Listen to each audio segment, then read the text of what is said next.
India के खिलाड़ी ऋषभ पंत की कार का एक्सीडेंट हो गया है। रुड़की से लौटते वक्त ऋषभ पंत की गाड़ी का एक्सीडेंट हुआ, डिवाइडर से टकरा गई। ऋषभ पंत की कार सड़क हादसे में गंभीर रूप से घायल हो गए हैं ऋषभ पंत को हॉस्पिटल में एडमिट कराया गया है। अभी भी इलाज जारी है। ऋषभ पंत बुरी तरह से घायल हो गए हैं।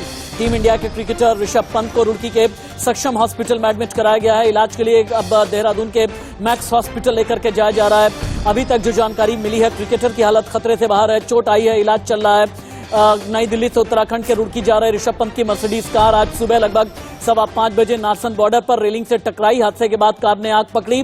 गनीमत रही कि राहगीरों ने विंडस्क्रीन तोड़कर पंत को गाड़ी से बाहर निकाला और उस वक्त ऋषभ पंत कार में अकेले ही थे।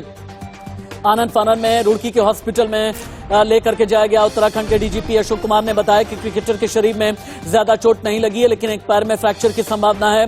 बेहतर इलाज के लिए देहरादून के एक और हॉस्पिटल में उन्हें एडमिट कराया गया है। तड़के कार चलाते समय झपकी आ गई थी ऋषभ पंत को, जो शुरुआती जानकारी मिल रही है, और कुछ सेकंड के भीतर ही कार अनियंत्रित होकर डिवाइडर से टकराई और यह हादसा हो गया। मेरे स्पोर्ट्स एडिटर राजीव मिश्रा मेरे साथ में ज्यादा जानकारी के साथ जुड़े हैं। अभी ऋषभ पंत की सेहत कैसी है राजीव? देखिए, अभी हालात तो स्थिर हैं। अभी मैंने बात की है ऋषभ पंत के बहुत कुछ क्लोज जो उनके फ्रेंड्स हैं, खासतौर से रुड़की में अभी उनका जो प्राथमिक उपचार है वो किया जा रहा है। और एक बड़ी खबर मैं आपको दे दूं राशिद की, पहले ये खबर आ रही थी कि उनको देहरादून शिफ्ट किया जाएगा, जहां पे जो पैर में उनको बहुत गंभीर चोट लगी है उसका इलाज देहरादून में होगा। लेकिन अभी जो बड़ा अपडेट है कि उनको दिल्ली रेफर किया जा रहा है और प्लास्टिक सर्जरी उनकी की जाएगी, और साथ ही जो फ्रैक्चर हुआ है उनके पैर में वो उसका इलाज भी अब दिल्ली में किया जाएगा। तो ये एक बड़ी खबर है। और दूसरा सबसे इंपॉर्टेंट फैक्टर ये राशिद की, देखिए क्रिकेटिंग पॉइंट ऑफ व्यू से देखिए तो बहुत बड़ा झटका है ये भारतीय क्रिकेट के लिए और भारतीय फैंस के लिए, क्योंकि हम देखिए ओडीआई और T20 में भले ही ऋषभ पंत टीम के साथ ना हो, लेकिन टेस्ट टीम के बहुत अहम हिस्सा है और वर्ल्ड टेस्ट चैंपियनशिप के बचे हुए जो 4 मैचेस हैं वहां पर ऋषभ पंत का होना बहुत जरूरी था।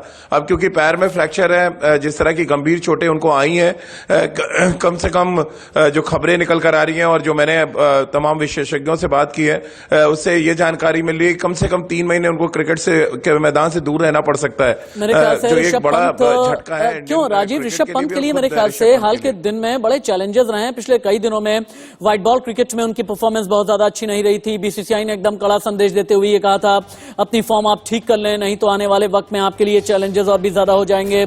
और पीठ और घुटने की चोट से ऋषभ पंत पिछले दिनों से यूं ही परेशान है। यानी जो मौजूदा फेज है ऋषभ पंत के लिए वैसे भी बहुत चैलेंजिंग ही चल रहा है राजीव। बिल्कुल, और हमेशा कहते हैं ना राशिद के सितारे अगर आपके गर्दिश में हो तो फिर परेशानियां आपकी बढ़ती जाती हैं, और ऐसा लग रहा है सितारे गर्दिश में इन दिनों चल रहे हैं ऋषभ पंत के, क्योंकि जिस तरह का स्टार्ट उनको इंटरनेशनल करियर में मिला था वो स्टार्ट वो कंटिन्यू नहीं कर पाए, बीच में ब्रेक्स आते रहे और फिर अब ये बड़ा हादसा उनके साथ हुआ। और मेरे तो कई तरह के सवाल भी है राशिद की, आखिर सुबह 5 बजे निकलने की जरूरत क्या है, जब आपको पता है पहाड़ी क्षेत्रों में इतना धुंध कोहरा होता है। अगर आप दिल्ली से 5 बजे निकलेंगे, रुड़की आप अराउंड 7 साढ़े 7 बजे पहुंच जाएंगे, 2 घंटे का रास्ता है। लेकिन ये काम आप 8 बजे 9 बजे भी कर सकते थे, तो 5 बजे सुबह निकलने की आपको जरूरत क्या है? और जिस रफ्तार के साथ डिवाइडर पे गाड़ी टकराई, अगर आप कार की दशा देखेंगे तो आपको लगेगा कि लगभग 120 और 150 किलोमीटर प्रति घंटे की रफ्तार से ये गाड़ी चल रही थी। तो एक बींगा रोल मॉडल, बींगा हीरो, अगर आप इस तरह का खतरा उठा रहे हैं तो फिर उस पर भी सवाल खड़े होंगे, क्योंकि अकेले एक तो आप ड्राइव कर रहे हैं, दूसरा इतनी रफ्तार के साथ अगर आप कार चला रहे हैं और सुबह 5 बजे जब आपको पता है कि पहाड़ी क्षेत्रों में दिसंबर के महीने में किस तरह की धुंध और कोहरा होता है, तो आप मुझे मार वाली भी कहावत कभी कभी नजर आती है। लेकिन अभी हाल फिलहाल बहुत बड़ा झटका है। ठीक, आपने अभी थोड़ी देर पहले कहा कि कई बार ये कहते हैं ना कि जब सितारे गर्दिश में होते हैं तो इस तरह के कई चैलेंजेस सामने आते हैं, मुश्किलात सामने आती हैं। लेकिन हम क्रिकेट फैन के तौर पर और क्रिकेट फैंस की तरफ से इतना ही हम कहेंगे कि दुआएं चल रही हैं ऋषभ पंत के लिए। उम्मीद ये करते हैं कि जल्दी सेहतमंद हो और सेहतमंद होकर के अपनी फिटनेस के साथ में दोबारा क्रिकेट में वापसी करें। स्पोर्ट्स एडिटर राजीव मिश्रा मेरे साथ में थे। बहुत शुक्रिया राजीव आपका।